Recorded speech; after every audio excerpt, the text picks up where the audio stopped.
Maëthros. Maëthros était le fils aîné de Fëanor et Nerdadel. Il possédait, fait rare parmi les Noldor, la chevelure brune-rousse de son grand-père maternel, ce qui lui valut le surnom de Rousandol.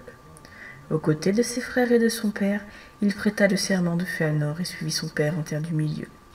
Peu de temps après le retour des Noldor, Maëthros fut capturé par Morgoth, qui l'enchaîna par le poignet droit sur le flanc des sommets du Tangorodrim. Il resta là des années entières, jusqu'à ce que la bravoure de son grand ami Fingon, aidé par l'aide de Tourondor, ne le libère. Toutefois, Fingon dut pour cela lui trancher le poignet droit, et Maëthros combattit dès lors avec l'épée dans la main gauche. Maëthros et ses suivants s'installèrent par la suite dans le Beleriand oriental, au cœur d'une région de collines, et Maëthros bâtit sa capitale forteresse sur la plus élevée d'entre elles. Il resta là plus de 400 ans, et même les hordes d'orques qui déferlèrent sur le Beleriand lors de la bataille ne purent prendre sa forteresse. Après les exploits de Beren et Luthien, Maëthros pensa que le moment était bien choisi pour lancer une attaque contre Morgoth. Il réunit autant de forces qu'il put au sein de l'union de Maëthros, elfes, nains et hommes. Toutefois, la mauvaise réputation qu'avaient acquise les fils de Fëanor poussa Elthingol à n'envoyer aucune armée.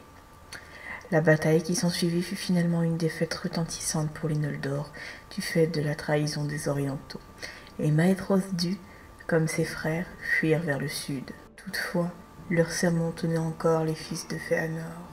Aussi attaquèrent-ils souvent les possesseurs successifs du Silmaril de Beren et Luthien.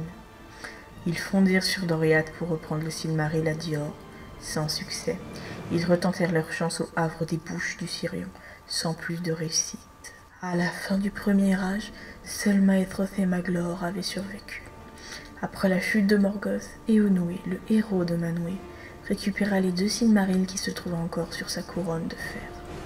Si Maglor était d'avis d'abandonner leur serment, Maëthros ne voulait pas le trahir, et il finit par convaincre son frère.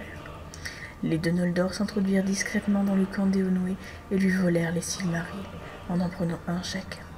Mais les actes néfastes qu'avaient commis Fëanor et ses fils leur avaient retiré tout droit de possession des Silmarils, et ceux-ci brûlèrent les mains de Maglor et de Maëthros.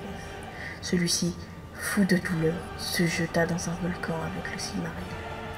Une rumeur dit que le volcan dans lequel il a sauté serait la montagne solitaire, et que son Silmaril serait l'Arkenstone.